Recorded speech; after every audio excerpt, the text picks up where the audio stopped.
stage with some of the finest musicians I ever worked with. Richie, for his soul. He's got a warm heart and his soul, and his great writing. Hugh McDonald, for his grease. Because, you know, bass and drums is ham and eggs here.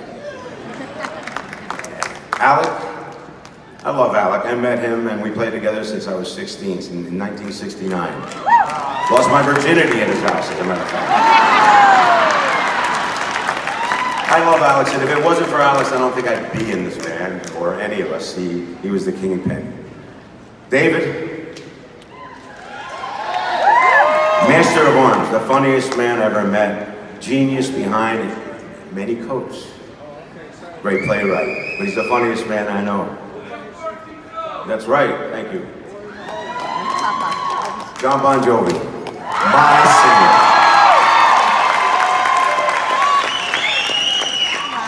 When I met John, I immediately knew that he wanted everything I wanted, which is to make people happy. To work harder than 150%. And he's absolutely the best front man I've ever been with, seen, or worked with. I love him. These guys are family, yes, and Howard did reveal some stuff that we went through when we were younger. And the funny thing is we're still together. We have a new roster of young guys that are not here. John Shanks, actually they'll be playing with us, but they're not on the stage. But I want him in a little kudu. John Shanks.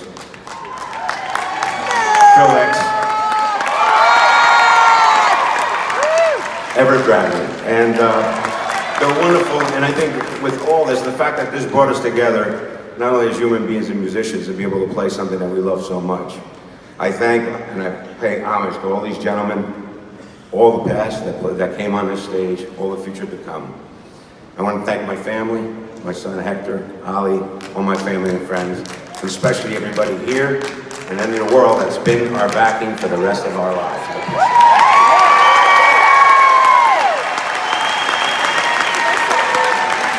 I'd like to introduce David Bryan.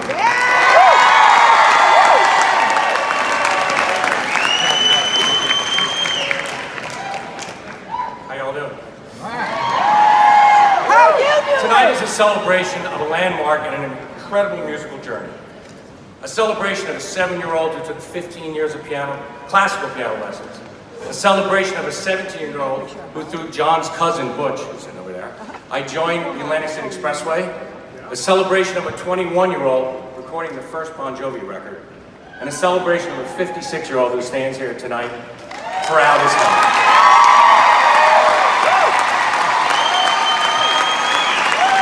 When we started out, we said we were going to make it no matter what. Passion and blind faith drove us beyond our wildest dreams. And in 1983, we set out in Tico's station wagon. It was so glamorous. And I said, wow, we're going to make it now. And then the big tour came, and a real tour bus picked us up at our house. So John, Richie, and myself, we still lived at home with our parents. And Alec and Tico were adults, they had real houses. So the bus picked us up. This bus was worth 20 times more money than my entire house. The most amazing, shiny bus comes. We said, okay, it's time to go, so I got all my luggage, and I brought my bowling ball, because I am from Jersey. And I'm not going to use a lane ball. I need a real bowling ball. So I brought my bowling ball, and then Alec brought his bowling ball, and Richie brought his bowling ball. So after we picked up our stuff, we had to go back to each of our houses to drop off the freaking bowling balls, because there was no room on the bus. We grew up as nobody, but we did become somebody. From the streets of New Jersey to the stages of the world, to my own personal journey to Broadway, and now to Cleveland, to the Rock and Roll Hall of Fame.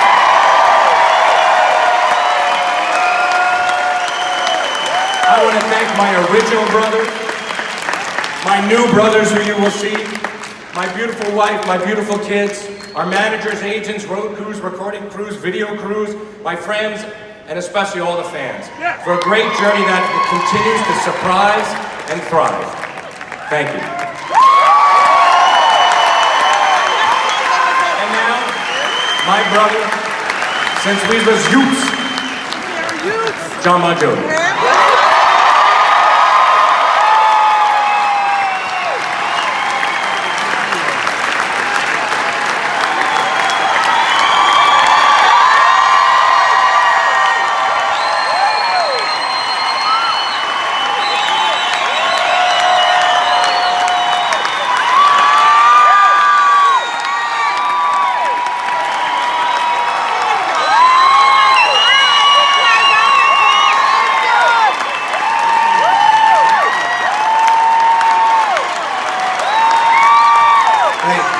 Thank you, thank you. First, I want to thank Beth Stern for not only getting Howard here, for getting him to stay here. And I want to thank Howard because he is the only man in America that thinks he needed a passport to come to Cleveland. Thank you. My dear friend, it is the truth. He was my first, my only choice to induct us tonight. And I've been writing this speech since I first strummed a broom and sang it from the top of the stairs of my childhood home. I've actually written it many ways, many times. Some days, I write the thank you speech. Other days, I write the fuck you speech. Writing it was in fact therapeutic for me in a lot of ways. I certainly see things differently tonight than I would have 10, 20, 30 years ago. And in the end, it's all about time. It took a lot of people to get us here tonight, and not all of them were hairstylists and clothing salespersons. See, I was first introduced to music at 7 years old when my mother brought home a guitar that she had bartered for, along with the Kenny Rogers Learn to Play Guitar record. As a kid, my parents took me to lessons where this guy in a little cubicle, smoking a pipe, he opened the book to a bunch of scales and he tortured kids with his smoke and his lack of interest. After a couple weeks, I quit, threw that guitar down the basement stairs, conveniently breaking a tuning peg. That guitar lay there in the dark until I was around 15, and a man named Al Parinello moved into our neighborhood. Al played in the lounges in the wedding circuit. He was a great guy, a family man. He took an interest in a couple of us neighborhood kids, and he taught us a couple of songs. Al's teaching style was much different than that of the pipe-smoking, scale-playing, half-hour nap-taking session the man at the strip mall gave me. I didn't learn quickly, and I was by no means any good, but Al showed me the magic of a song. First it was the Animals, the version of House of the Rising Sun. We slogged through that. Then it was Thin Lizzy and the Boys Are Back in Town. Truth is, I did a half-assed job at practicing, but I went back, and after a couple of weeks, Al lost his cool demeanor, and the hip dad yelled at me. He said, "Don't waste my fucking time. If you don't know this next week, we're done." It worked, because I've been practicing my craft every single day.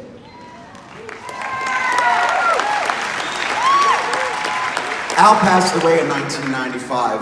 The initials AP have been carved on my guitar ever since, and they serve as a reminder to practice every day. And so for that, I say thank you, Al.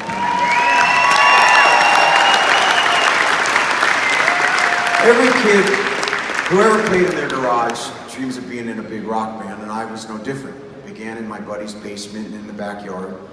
We played in the local talent show, came in second place, worked up to block dances, then the clubs where we got a glimpse of what we thought was the big time.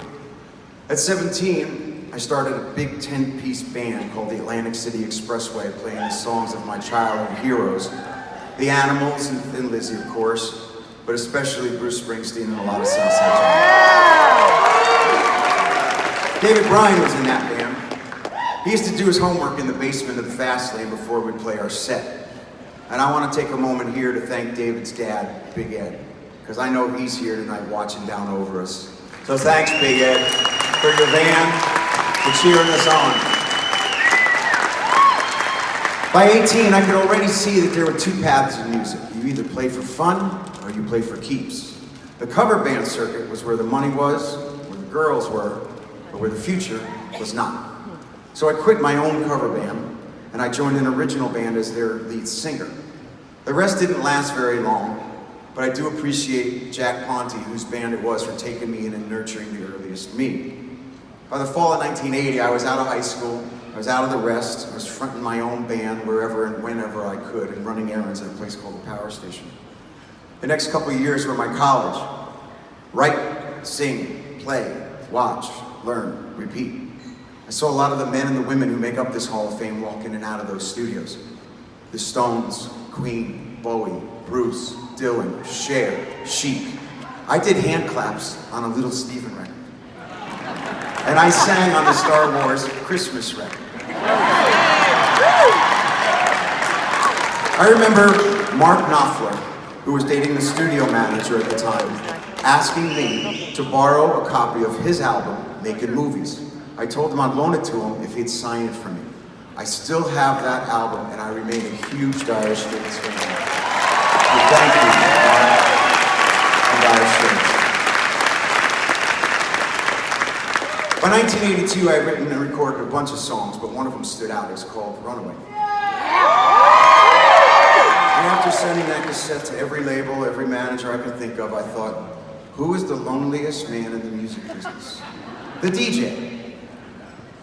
There was a new station in New York City called WAPP. It was so new that there wasn't even a receptionist, so I was able to walk in and get the attention of John Lastman and the DJ, Chip Hobart. I told him about the song on the cassette and the frustration of not getting any label to listen to it.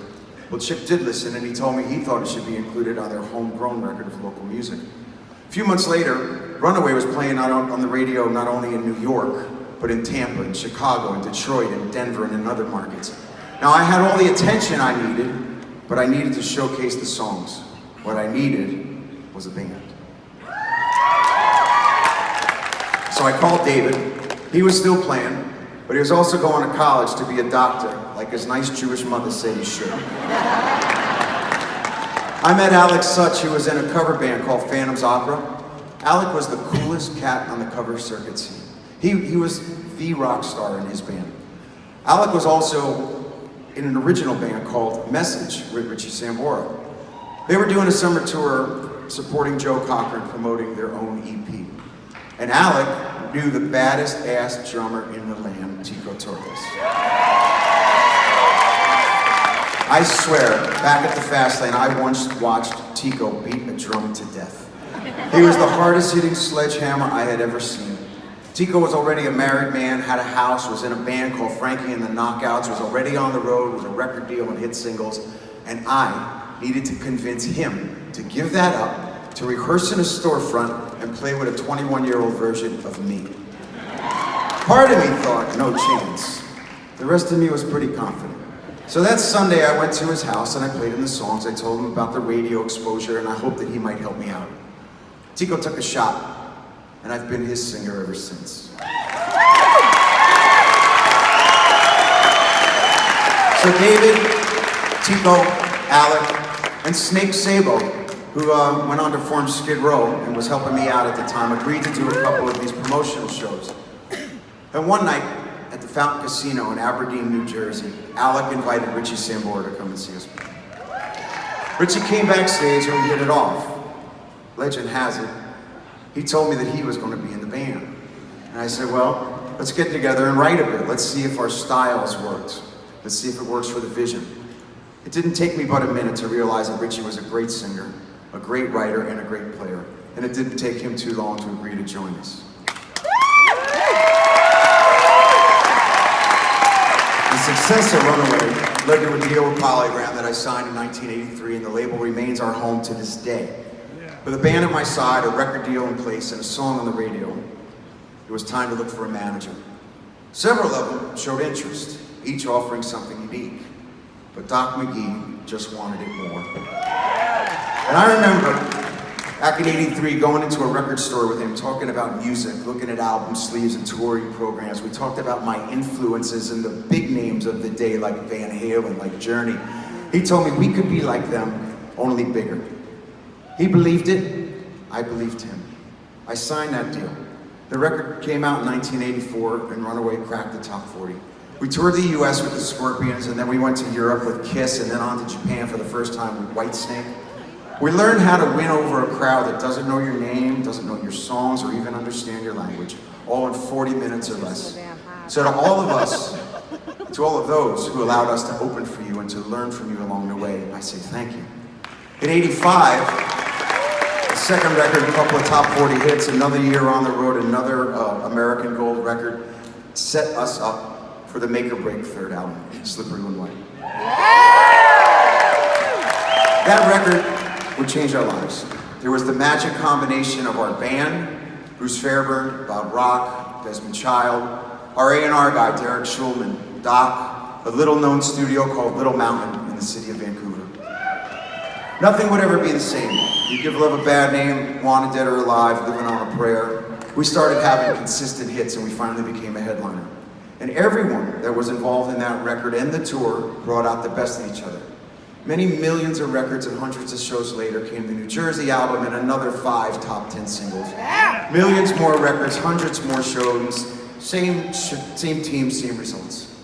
They say what doesn't kill you makes you stronger. It almost killed us. But we live to become stronger, so thank you to all of those who helped write that chapter. To Bruce Fairburn, who produced Slippery and New Jersey, thank you for your trust, your faith, your patience, and your kindness. Your memory lives every time that we hear those records. And thank you, Doc McGee, for teaching us the ropes. Doc, you were our Colonel Parker, and P.T. Barnum rolled into one. By 1992, rock music got the kick in the teeth that it needed with the Seattle scene. The grunge movement was a turning point in many of my peers' careers. The big happy anthems of the hedonistic 80s had gone out of style. And there were many of you out there who'd figured that we'd be gone with it. Then I opened Bon Jovi management with Paul Korzelius. Self-management certainly wasn't the most fashionable statement an artist could make, but thanks to Paul, BJM had a pretty good 25-year run. As time marched on, Keep the Faith reinvents the band, we continue having hits, and now we're playing the biggest stadiums in the world. Alec leaves the band and Hugh McDonald joins the tour. As the 90s wind down, we're writing the next chapter of our career. We ring in the new century and introduce ourselves to a new generation with It's My Life and the Crush record, followed by Bounce. In 2005, Jack Rovner joins the team and he challenges the status quo. With Jack's help, the band wins a Grammy and plants the seeds for what ultimately becomes the JBJ Soul Foundation. John Shanks also enters the picture as our producer, collaborator, support system, and on Have a Nice Day, Richie and I go on to write Who Says You Can't Go Home. We're the first rock band to have a #1 country single. But then it's 3 more #1 albums in a row. Lost Highway, The Circle, What About Now? Things are actually going incredibly well. So if this was one of those behind the music episodes, this is where the shit hits the fan.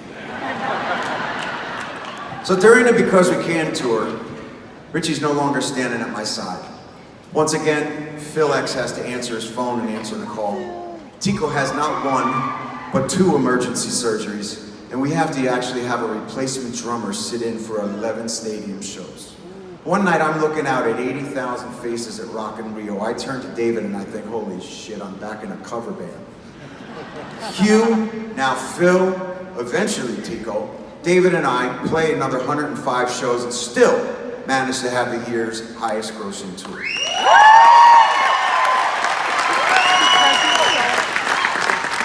By 2014, 2015, I'm dealing with record company turmoil as well as the unexpected departure of my creative partner and guitar player. Then it's Jerry Edelstein, my rock, my lawyer, and my godfather. He gets ill and he has to retire. There was so much loss during this time. My voice had no interest in working for me any longer. I swear even my guitar gave me the finger. So to paraphrase Malcolm X, my wife reminded me that there is no better lesson than adversity. And I sought help anywhere I could find it. Professional as well as spiritual guides in the form of my angels, Katie Agresta, Mary Jo Dupree, John Shanks, Steve Thaxton, Dave Grillo, Steve Cohen, Lou Cox, they all helped put me back together again. So when we went back in the studio in the spring of 2016, there was a renewed sense of pride and purpose. We ended up recording at the same studio where I used to be a gopher back in 1980. The same studio where I signed the record deal in Polygram in 1983 and where we extended that deal in 2015. And this time, just like the first time, there was an exuberance and a joy that was put into every single note that there was because there was a feeling of a band working together with something to say. This House Is Not For Sale was a band record. David, he stepped up and he filled the creative and emotional gaps that were left behind. Lemma, you've always been there for me, but on this record, you were doubly there, and I thank you, my brother. Tico, Hugh, Phil, Billy Falcon, they all poured their hearts into this record. John Shanks produced every note of this record with pride and with urgency to deliver for me what I needed, what I wanted, what we stood for. This House Is Not For Sale enters the charts at #1. Yes. And that brings us here amongst the class of 2018 and the Rock and Roll Hall of Fame. So all I can say is congratulations. And thank you to all the artists for their memories and inspiration. To all of you who have been a part of this incredible ride for the last 35 years, and to all the fans who supported this band, we share this honor with you. Because this life is a gift. None of it possible without all of you guiding us. There are so many of you here that I want to hug and I want to kiss and I want to say thank you to. First, my parents. Without my parents, there wouldn't be me. To my brothers, Matt and Tony, who have always stood by my side. To Jerry Edelstein, my godfather, my protector. Charles Sussman, who has now had to fill those big shoes. To Paul Corzelius, the one man that I'd want in the foxhole with me. Thank you, Paulie. To Obie O'Brien, my best friend, loyal, confident, happiest Eagles fan on earth. To Mike Rue, our right-hand man for the last 20 years, who has given me his best every single day. Desmond Child, my friend, you taught me many, many things along the way. Thank you for your talents. Billy Falcon, also my dear friend, my collaborator, thank you for being the quintessential songwriter. To Irving Azoff, thank you, Irving, for taking the reins and believing in us, because I know that you truly are the Wizard of Oz. David Massey, Eric Wong, you've always believed in us and you supported us at Island Records. To our family of 35 years, I thank you. I thank Ken Sunshine and Tiffany Ship, aside from teaching me key Yiddish words like mensch and schmuck. You're the tag team who has always kept the word out there and always been keeping my word. John Sykes, my friend, your unwavering support throughout my career is without compare. Robert Norman, Allison McGregor, Chris Dalston, and all at CAA, but especially Rob Light, who just refused to take no for an answer. You fought for this. You've delivered throughout my career, and you've been in my corner, being my agent over 25 years. To my kids, Stephanie, Jesse, Jacob, and Romeo, you are my greatest hits. Woo!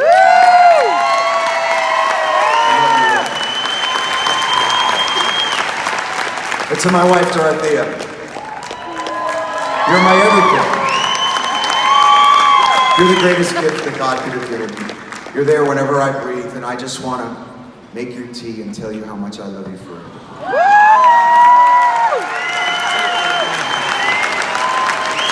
All right, finally, the end of my speech. I know. It's about time. And that has been the theme of our weekend. So it all really just depends on how you read into those words. It's about time. Because time is the most precious commodity we have. I thank my lucky stars for the time that I got to spend with each one of you.